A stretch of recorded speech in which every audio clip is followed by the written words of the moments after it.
Selamat pagi para sahabat. Yuk kita pagi ini akan merasakan mengendarai motor Honda QV dan kita langsung aja menghidupkan ada di sini.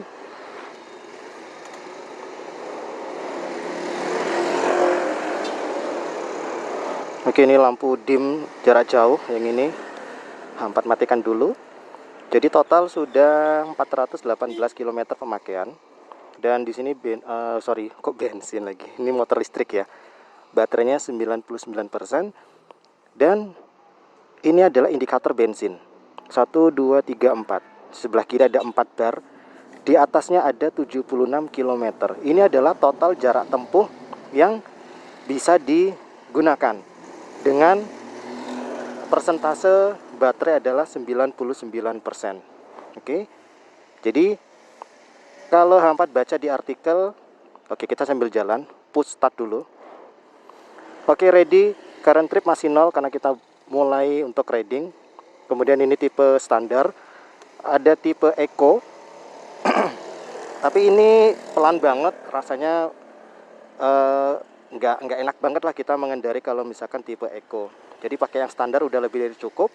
Untuk konsum baterainya juga nggak beda jauh dengan yang tipe eco. Yuk, bismillahirrahmanirrahim. Oke, kita lanjut ya. Jadi diklaim itu bisa sampai 80 km untuk jarak tempuh dari motor Honda QV ini. Cuman kalau di realitanya ketika ini baterai bener-bener kedua baterai sudah H4 cas penuh ya kedua-duanya, jadi 99%. Tapi total jarak tempuh itu hanya sampai 76 km. Motor ini dapat melaju dengan konsum full baterai 100%. 99% atau 100% sama aja. Ada perbedaan. Entah apakah ini termasuk bagian dari safety sehingga motor ini sebenarnya masih cukup lebih dari 76 km. Mungkin untuk safety-nya. Jadi ya 76 ke 80 kan masih ada sekitar berapa 4% kan. Jadi ya mungkin saran dari motor ini lebih baik ketika sudah mencapai 76 km itu disarankan untuk berhenti dan melakukan swap baterai kalau sudah ada di beberapa terminal yang menyediakan swap baterai atau dicas kembali. Nah, kali ini Hampat mengendarai dengan mode eco. Jadi ketika dirubah dari standar ke eco ke atas ya, standar itu nomor 2, eco nomor 1 urutannya, nomor 3 itu sport. Itu dia tidak akan menambah dari total kilometernya, masih tetap sama yaitu 76 km dengan kondisi baterai 99%. Jadi nggak ada merubah, oh mungkin kalau pakai standar jadi jarak tempuhnya hanya 76 km dengan baterai full. Tidak. Nyatanya dengan mode eco ini juga sama aja. Hampat akan berhenti di sini karena Hampat akan ngetes tanjakan ya. Ini tanjakan Gua Gong. Oke. Jadi tidak ada mempengaruhi mau pakai eco, pakai standar dan pakai yang sport. Nah, Hampat sudah melaju sepanjang 1,7 km. Ini yang mode sport, eco, standar, sport. Oke. Nah, ketika kita merubah dari mode tersebut, ketiga mode tersebut, katakan dari standar ke sport ya, atau dari sport ke eco, itu ketika motor ini nanti H4 matikan, kemudian hidupkan kembali, ingin menggunakan, dia akan kembali ke settingan awal yaitu di standar. Jadi memang direkomendasikan pakai yang mode standar. Hampat tidak akan menggunakan eco untuk tanjakan Gua Gong karena di tanjakan yang landai saja powernya ya ampun lemot banget. Hampat akan mencoba yang tipe standar. Kalau yang sport udah pastilah. Yuk kita coba yang mode standar. Oke, di belakang sudah kosong. Wah, ada mobil listrik juga itu. Cuman bedanya ini motor listrik. Bismillahirrahmanirrahim, mudah-mudahan kuat. Ini H4 langsung gaspol ya. Oke, ini adalah tanjakan Gua Gong. So far enteng banget, masih tanjakan enteng. Oke, ini tanjakan pertama yang bisa dilalui oleh Honda QV. Ada satu tanjakan kedua dengan lokasi yang berbeda, dan ini benar-benar ekstrim banget, dan jaraknya itu kurang lebih ada 100 meter atau 200 meter kurang lebih ya. Itu H4 akan coba. Jadi sepanjang tanjakan yang ekstrim banget 200 meter tersebut, apakah motor ini mampu, dan H4 akan mencoba di 3 mode. Di situ baru aman karena lokasinya sepi, tidak ada kendaraan, karena itu lokasinya tersembunyi. Jadi lebih aman lah untuk mengetes performa di tanjakan ekstrim tersebut. Oke, sambil kita menuju ke lokasi tanjakan yang kedua, kita juga sambil H4 akan merasakan performa motor inilah selama dikendarai. Mulai dari posisi berkendara ini tidak ada perbedaan layaknya kita mengendarai motor konvensional. Sama-sama nyaman, postur tubuh juga tidak canggung, dalam artian kita tidak perlu beradaptasi yang semula kita mengendarai motor konvensional kemudian berubah menjadi menaiki motor listrik. Itu kita tidak perlu beradaptasi, sehingga tidak perlu canggung. Mungkin yang perlu beradaptasi adalah feelingnya, karena benar-benar tidak ada suara. Kemudian gas ini, tuas gas ini benar-benar halus banget. Jadi itu aja sih, cuman 2 hal itu aja yang kita perlu beradaptasi dari motor konvensional mengendarai motor listrik. Tapi itu tidak butuh lama ya, 5 menit cukup lah. Kemudian dari power, motor ini memiliki power. Ya balik lagi, kita mau menggunakan tipe atau mode mana, eco, standar atau sport. Yang mode sport H4 sudah mencoba kemarin, itu tenaganya jengat banget. Jengat itu dalam artian dari mulai 0 sampai langsung H4 gaspol, itu ada hentakan sampai badan H4 ini terdorong ke belakang. Serius. H4 tidak membuat-buat hal tersebut. Bener-bener ada. Contoh ya, ini H4 mumpung kosong. Aduh, sorry, nanti aja kita cari trek lurus yang agak sepi. Oh, ini mobil ngawur ini. Plat deka harusnya nggak boleh mobil dari sana. Oh, kacau. Di depan ini dulu iya, ada 2 arah, mobil dari sini ke sana, dari sana ke sini boleh. Tapi sekarang mobil dari arah sana ke sini udah nggak boleh, udah ada dipasang rambu-rambunya. Oh, ngeyel, platnya deka pula. Kecuali kalau bukan plat deka, oke lah ya. Ntar H4 akan berhenti di sini ya. Set untuk kasih tahu. Nah, itu loh, udah ada larangan kecuali sepeda motor. Wah, kacau. Nah, di sini juga ada tulisan tuh, kecuali sepeda motor. Gak bisa baca apa ya. Biarin lah. Ya, kita lanjut. Kemudian dari apa lagi ya? Dari desain balik lagi selera dari masing-masing para sahabat. Tapi kalau secara umum desain ini dari Honda QV sangat-sangat bisa diterima oleh semua kalangan. Jadi memang desainnya modern banget lah, futuristik banget lah. Dan imut, kalau misalkan dilihat sekilas dari kejauhan tuh imut, tapi tetap keren.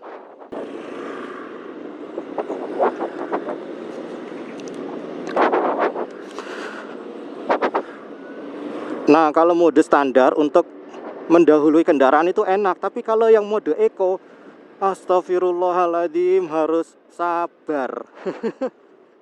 karena terasa agak pelan banget. Oh ya, kemudian untuk top speed ya. Top speed itu diklaim sampai 83 kilometer per jam. Nah, nanti di jalur tertentu H4 akan coba top speednya apakah benar maksimum sampai 80 kilometer per jam. Kalau sekarang kan tuh 35, 34, karena H4 pakai jalan santai biar sedikit menghemat baterai. Tapi enggak sih, kita mau cara riding kita santai banget, kemudian ngebut banget. Kalau masih di posisi standar itu aman. Konsum baterai itu tidak cepat untuk berkurang, karena tetap acuannya satu, yaitu jarak tempuh 76 km. Sebentar, nanti H4 akan kasih tahu ada indikator yang dapat kita jadiin acuan. Oke, jadi di sini maksimum kan ada 1, 2, 3, 4 bar dengan total 76 km untuk jarak tempuh. Tapi kita juga jangan mengabaikan informasi di dalam dashboard ini, yaitu range. Range-nya tadi kan juga sama, sekitar 75 atau 76 ketika H4 mulai start riding. Sekarang berkurang menjadi 67 km. Ini adalah sisa jarak tempuh yang dapat kita lalui. Lagi 67 km motor ini bisa berjalan. Jadi kita harus apa ya istilahnya itu, membagi jarak sekiranya untuk berangkat dan pulang dengan sisa lagi 67 km ini, apakah cukup untuk tiba di rumah. Itu dia. Jadi kita patokannya jangan hanya tentang baterai. Kita lihat, oke, baterai masih 89%. Oh, masih banyak lah. Iya, betul, masih banyak. Tapi baterai ini akan ikut berkurang ketika, nah, seperti ini. Treknya ada sedikit tanjakan. Mau nggak mau kan, baterai itu juga akan sedikit mengeluarkan energinya ketika kita agak tancap gaspol lagi kan, tarik tuas gasnya lagi untuk menaklukkan jalan tanjakan. Jadi patokannya yang pertama kalau menurut H4 adalah pertama range. Nah, sekarang 66 km. Terus yang kedua baru baterai 88%. Itu dia. Oke, kita sudah berada di trek yang agak panjang. Jadi kita bisa untuk ngetes dari top speed motor ini. Ya, kali ini H4 sudah berjalan sejauh 10,5 km. Baterai tersisa 84%, tapi jarak tempuh hanya sampai 63 km. Jadi indikator fokus pertama ini range, fokus kedua baru baterai. Oke. Rame rek. Oke, sip. 1, 2, 3. Kita langsung gaspol. 40, 50, 60. Oke, ini sudah nggak bisa lagi tarik ya tuas gasnya ya. 78, 79, 80, 81, 82, 83. Yes, 84, 85. Awas. 87, 88, 89, 90, 91. Oke, 91 km per jam top speednya. Itu yang mode standar ya. Sekarang tak rubah jadi mode sport. Sip, udah rubah jadi motor sport. Kita coba yang sport. 3, 2, 1. Wow, ini lebih kenceng lagi, men. 66, 67, 70. Sudah mentok, nggak bisa lagi tak tarik gasnya. 78, 78, 80, 81, 82, 83, 83, 84, 85.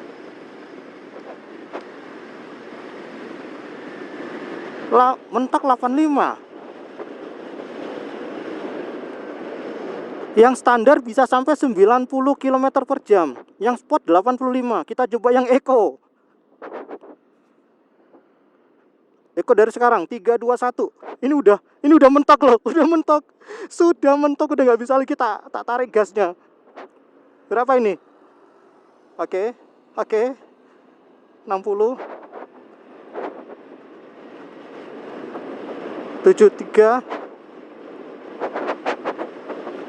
78. Aduh, ada truk, Rek. 80. Aduh, ada truk. Ya, 80. Masih bisa lagi nggak? Oke, 62.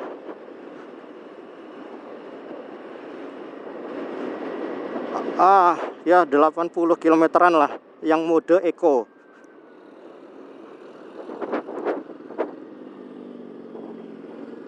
Oke, kayaknya cukup ya segini dulu untuk yang kita coba top speednya. Yang penting sudah ada gambaran, karena tersisa lagi 59 km. Karena setelah ini H4 akan ke jalan tanjakan. Jadi H4 harus berpikir dari nanti lokasi kedua jalan tanjakan sampai pulang ke rumah itu harus cukup itu. Dengan range 59 km lagi dan baterai 78%. Oke, jadi ada ya sebatas itu aja. Sekilas kalau yang standar bisa sampai 90 km per jam. Kemudian yang sport itu 85 km per jam. Tapi memang dorongannya beda. Meskipun hanya top speednya maksimum 85 km per jam yang sport, tapi sudah beda. Laju motornya udah kenceng. Kalau yang eco ya mungkin bisa sampai 85 km ya, karena tadi ada truk di depan itu sudah mencapai angka 80 km per jam. Yus, sekarang langsung menuju ke jalan tanjakan. Sampai jumpa atau sampai ketemu di jalan tanjakan di lokasi kedua.